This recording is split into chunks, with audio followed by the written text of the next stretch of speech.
ನಮಸ್ಕಾರ. ಮಿನಿ ದಂಗಲ್ ವಿಶೇಷ ಕಾರ್ಯಕ್ರಮ. ಈಗಾಗಲೇ ಮಹಾರಾಷ್ಟ್ರ ಮತ್ತು ಜಾರ್ಖಂಡ್ನ ವಿಧಾನಸಭಾ ಚುನಾವಣೆಯ ಮತದಾನ ಪೂರ್ಣಗೊಂಡಿದೆ. ಮಹಾರಾಷ್ಟ್ರದಲ್ಲಿ ಒಂದೇ ಹಂತದಲ್ಲಿ ಇವತ್ತು 288 ಕ್ಷೇತ್ರಗಳಿಗೆ ಮತದಾನ ನಡೆದರೆ, ಜಾರ್ಖಂಡ್ನಲ್ಲಿ ಎರಡನೇ ಹಂತದ ಮತದಾನ ನಡೆದಿತ್ತು. ಮೊದಲನೇ ಹಂತ ಮತದಾನ ಮೊನ್ನೆ ಶಿಗ್ಗಾವಿ, ಸಂಡೂರು ಮತ್ತು ಚನ್ನಪಟ್ಟಣದಲ್ಲಿ ಚುನಾವಣೆ ನಡೆದಿತ್ತು.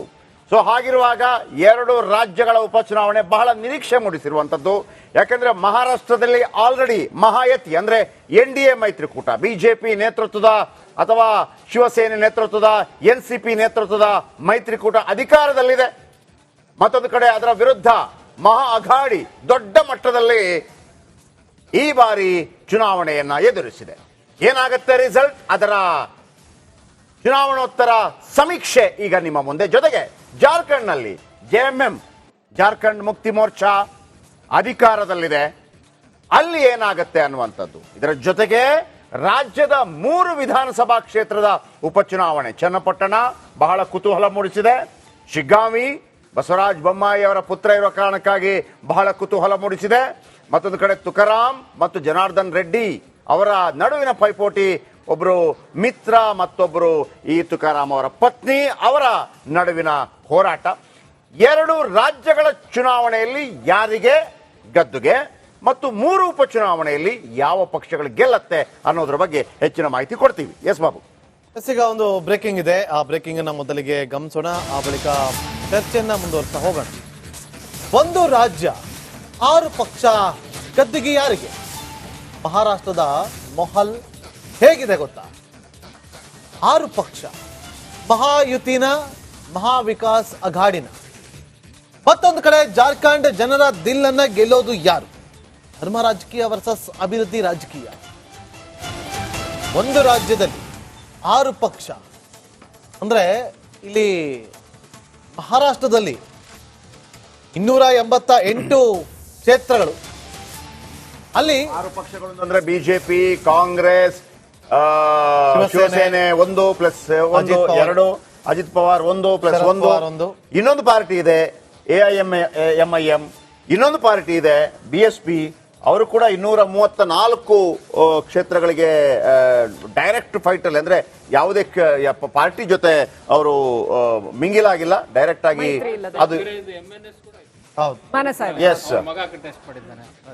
MNS ರಾಜ್ ಠಾಕ್ರೆ ಅವರದ್ದು. ಸೊ ಹಾಗಾಗಿ ಬಹಳ ನಿರೀಕ್ಷೆಗಳಿದೆ.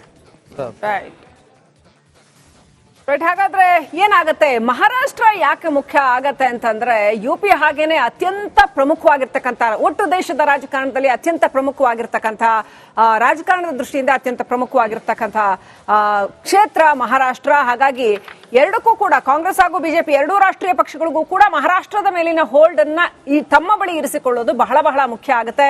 ಸೊ ಈ ಒಂದು ವಿಚಾರವನ್ನ ಚರ್ಚೆ ಮಾಡೋದಕ್ಕೆ ನಮ್ಮ ಜೊತೆ ಈ ಬಗ್ಗೆ ಇನ್ನಷ್ಟು ಮಾಹಿತಿಯನ್ನ ಕೊಡೋದಕ್ಕೆ ಅತಿಥಿಗಳಿದ್ದಾರೆ ಇವತ್ತು. ಮೊದಲನೇದಾಗಿ ಬಿಜೆಪಿ ವಕ್ತಾರರಾಗಿರ್ತಕ್ಕಂಥ ಅಶೋಕ್ ಗೌಡ ಅವರಿದ್ದಾರೆ, ಹಾಗೇನೆ JDS ವಕ್ತಾರರಾಗಿರ್ತಕ್ಕಂಥ ಅಶ್ವಿನ್ ಗೌಡ ಅವರಿದ್ದಾರೆ, ಹಾಗೇನೆ ಹಿರಿಯ ಪತ್ರಕರ್ತರಾಗಿರ್ತಕ್ಕಂಥ ಸಾಕಷ್ಟು ಮಾಹಿತಿ ಕೊಡ್ತಾರೆ ಇವ್ರು ನಮಗೆ ಎಲೆಕ್ಷನ್ಸ್ ಬಗ್ಗೆ ರಾಮಕೃಷ್ಣ ಉಪಾಧ್ಯಾಯ ಅವರಿದ್ದಾರೆ. ತಮ್ಮ ಮೂವರಿಗೂ ಕೂಡ ಕಾರ್ಯಕ್ರಮಕ್ಕೆ ಸ್ವಾಗತ. ರಾಮಕೃಷ್ಣ ಉಪಾಧ್ಯಾಯ ಅವರೇ, ಯಾವ ಎಲೆಕ್ಷನ್ ನಿಮಗೆ ತುಂಬಾ ಇಂಟ್ರೆಸ್ಟ್? ಅಂದ್ರೆ ಮಹಾರಾಷ್ಟ್ರ, ಜಾರ್ಖಂಡ್ ಅಥವಾ 3 ವಿಧಾನಸಭಾ ನಮ್ಮ ಲೋಕಲ್? ನಮ್ಮದು ಆಫ್ ಕೋರ್ಸ್ ಇದ್ದೇ ಇದೆ naturally, but I think Maharashtra will be very ಒಂದು ಇದು ಬಹಳ ವಿಚಿತ್ರವಾದಂಥ ಎಲೆಕ್ಷನ್. ವಿಚಿತ್ರ ಅಂದ್ರೆ 2019ರಲ್ಲಿ ಆಗಿದ್ದಂಥ ಎಲೆಕ್ಷನ್ಗೂ ಇದಕ್ಕೂ ಅಜಗಜಾಂತರ ವ್ಯತ್ಯಾಸ. 2019 ನಂತರ ಆದಂತ ಕಿಚುಡಿಗಳು, ಆಮೇಲೆ ಅದರ ಮಧ್ಯದಲ್ಲಿ ಬಂದಂತ ಲೋಕಸಭಾ ಎಲೆಕ್ಷನ್, ಅದರಲ್ಲಿ ಒಂದು ಬಿಜೆಪಿಗಾದಂತ ಹಿನ್ನಡೆ, ಅದರ ನಂತರ ಬಂದಿರತಕ್ಕಂಥ ಎಲೆಕ್ಷನ್, ಮತ್ತೆ ಇದರ ಮಧ್ಯದಲ್ಲಿ ನಮ್ದು 2 ರಾಜ್ಯಗಳ ಎಲೆಕ್ಷನ್ ಆಯ್ತು, ಹರಿಯಾಣ ಮತ್ತು Jammu and Kashmir. Exit poll ಇವತ್ತು ನೋಡ್ತಾ ಇದ್ವಿ. ಎಕ್ಸಿಟ್ ಪೋಲ್ನವ್ರು ಬಹುಶಃ ಮಾಡೋರಿಗೆಲ್ಲ ಇವತ್ತು ನಡ್ಕ ಬಂದಿರತ್ತೆ. ಯಾಕಂದ್ರೆ ಲೋಕಸಭಾ ಎಲೆಕ್ಷನ್ ಟೈಮ್ ನಲ್ಲೇ ಸೋತಿದ್ರು, ಜಾಸ್ತಿ ಸಟ್ಟಾ ಬಜಾರ್ಗೆ ಹೋಗೋದಕ್ಕೆ ಶುರು ಮಾಡಿದ್ದಾರೆ. ಸಟ್ಟಾ ಬಜಾರ್ದು ಕರೆಕ್ಟ್ ಆಗ್ತಾ ಇದೆ ಮ್ಯಾಕ್ಸಿಮಮ್. ಸೊ ಆಗಿರುವಾಗ ಎಕ್ಸಿಟ್ ಪೋಲ್ ಬಹುಶಃ ಅವರು ಬಹಳ ನರ್ವಸ್ ಆಗಿದ್ದಾರೆ ಈಗ. ಇವತ್ತು ರಿಸಲ್ಟ್ ಕೊಡ್ಲಿಕ್ಕೆ ಬಹಳ ನರ್ವಸ್ ಆಗಿರ್ತಾರೆ. ಯಾಕಂದ್ರೆ ಲೋಕಸಭಾ ಎಲೆಕ್ಷನ್ ನಲ್ಲೇ 300 ಚಿಲ್ಲರೆ, 350, 360 ಅಂತ ಬಿಜೆಪಿಗೆ ಅಂತ ಹೇಳಿದ್ರು, 240 ನಿಂತು ಹೋಯ್ತು.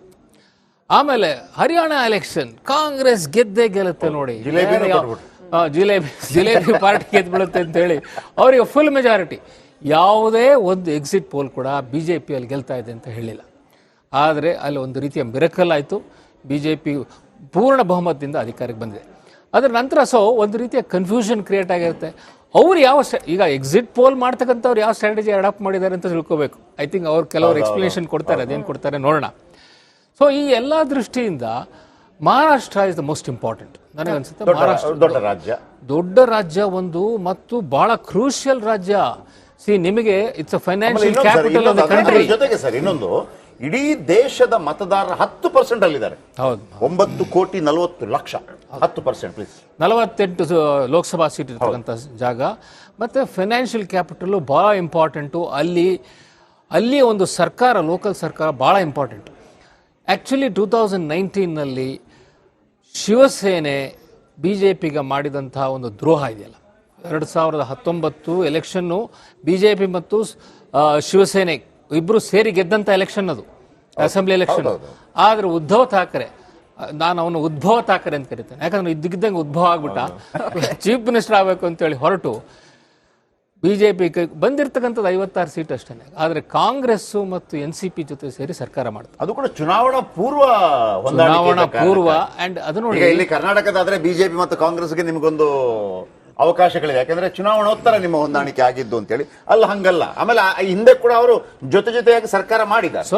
ಜೊತೆಯಾಗಿ ಇದ್ದವರು ಮತ್ತೆ 25 ವರ್ಷದಿಂದ ಒಟ್ಟಿಗೆ ಅಲಯನ್ಸ್ ಅಲ್ಲಿ ಇದ್ದಂತ ಅವರು.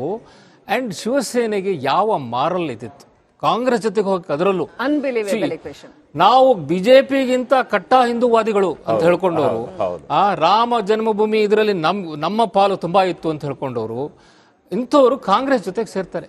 ಕಾಂಗ್ರೆಸ್ ಪಕ್ಷದ ರೆಕಾರ್ಡ್ ಏನಿತ್ತು, ಏನು ಅಲ್ಲಿ ರಾಮ ಭೂಮಿಗೆ ಅವರು ಅಲ್ಲಿ ಕೊಡ್ಲಿಕ್ಕೆ ತಯಾರಿರಲಿಲ್ಲ. ಆಮೇಲೆ ರಾಮ ಸೇತು ಇದನ್ನ ಒಪ್ಕೊಳ್ಳೋಕೆ ತಯಾರಿರಲಿಲ್ಲ, ಅದನ್ನ ಡಿನೈ ಮಾಡಿದ್ರು. ಸುಪ್ರೀಂ ಕೋರ್ಟಲ್ಲಿ ಅಫಿಡವಿಟ್ ಹಾಕಿ ಡಿನೈ ಮಾಡಿದ್ರು. ಮತ್ತೆ ಹಿಂದುತ್ವ ಇದನ್ನ ಕಂಡೆಮ್ ಮಾಡಿದ್ರು ಕಾಂಗ್ರೆಸ್ಸು. ಆಮೇಲೆ ಹಿಂದೂ ಟೆರರ್ ಅನ್ನುವಂಥ ಒಂದು ಪದವನ್ನು ಕಾಂಗ್ರೆಸ್ ಪಕ್ಷ ಉಪಯೋಗಿಸಿತ್ತು. ನಿಮಗೆ ಚೆನ್ನಾಗಿ ಜ್ಞಾಪಕ ಇರಬೇಕು, ಚಿದಂಬರಂ ಹೋಮ್ ಮಿನಿಸ್ಟರ್ ಆಗಿದ್ದಾಗ ಹೀಗೆ ನಡೆದಂಥ ಒಂದು ಕಮ್ಯುನಲ್ ರೈಟ್ಸ್ ಇದರಲ್ಲಿ ಹಿಂದೂ ಟೆರರ್ ಇಂದ ಆಗಿದೆ ಅಂತೇಳಿ ಅದು ಇಟ್ ವಾಸ್ ಡಿಮಾಲಿಷ್ಡ್. ಆಮೇಲೆ CBI ಎನ್ಕ್ವೈರಿ ಆದಮೇಲೆ ಅದು ಇರಲಿಲ್ಲ. ಸೊ ಇಂಥ ಪಕ್ಷದ ಜೊತೆಗೆ ಕೈ ಜೋಡಿಸಿದಂಥ ಶಿವಸೇನೆ, ಅಫ್ಕೋರ್ಸ್ ಆಮೇಲೆ 2 ವರ್ಷದ ನಂತರ ಆ ಸರ್ಕಾರವೇ ಬಿದ್ದೋಯ್ತು. ಅದೆಲ್ಲ ಮುಂದೆಲ್ಲ ಏನೇನಾಯ್ತು ನೋಡಿ. ಅದ್ರ ದೃಷ್ಟಿಯಿಂದ ಮಹಾರಾಷ್ಟ್ರ ಬಹಳ ಇಂಪಾರ್ಟೆಂಟ್ ಅಂತ ನನಗನ್ಸುತ್ತೆ. ಸರ್, ಫಸ್ಟ್ ಒಂದು ವರ್ಷ ಕಳೆದ ಒಂದೇ ವರ್ಷದಲ್ಲಿ ಚುನಾವಣೆಗಳು, ರಾಜಕೀಯ ತಂತ್ರ ಪ್ರತಿತಂತ್ರಗಳು, ಅಭಿಯಾನ, ಜನಪರ ಅಹೋರಾತ್ರಿ ಹೋರಾಟಗಳು, ಪಾರದರ್ಶಕ ವರದಿಗಾರಿಕೆಯ ಪಣ ತೊಟ್ಟು ಮುನ್ನಡೆದಿದ್ದೇವೆ. ಒಂದು ವರ್ಷದ ಸಂಭ್ರಮದ ಜೊತೆಗೆ ಜವಾಬ್ದಾರಿ ಕೂಡ ಹೆಚ್ಚಾಗಿದೆ. ಮತ್ತಷ್ಟು ಮುನ್ನುಗ್ಗಿ ಜನಪರ ನಿಲ್ಲುವ ಉತ್ಸಾಹ ಕೂಡ ಹೆಚ್ಚಿದೆ. ಯಾಕಂದ್ರೆ ಇದು ರಿಪಬ್ಲಿಕ್ ಕನ್ನಡ, ನಿಮ್ಮದೇ ಧ್ವನಿ. 1 ವರ್ಷದ ನಿರ್ಭೀತ ಪತ್ರಿಕೋದ್ಯಮ ರಿಪಬ್ಲಿಕ್ ಕನ್ನಡ, ಇದು ನಿಮ್ಮ ಧ್ವನಿ.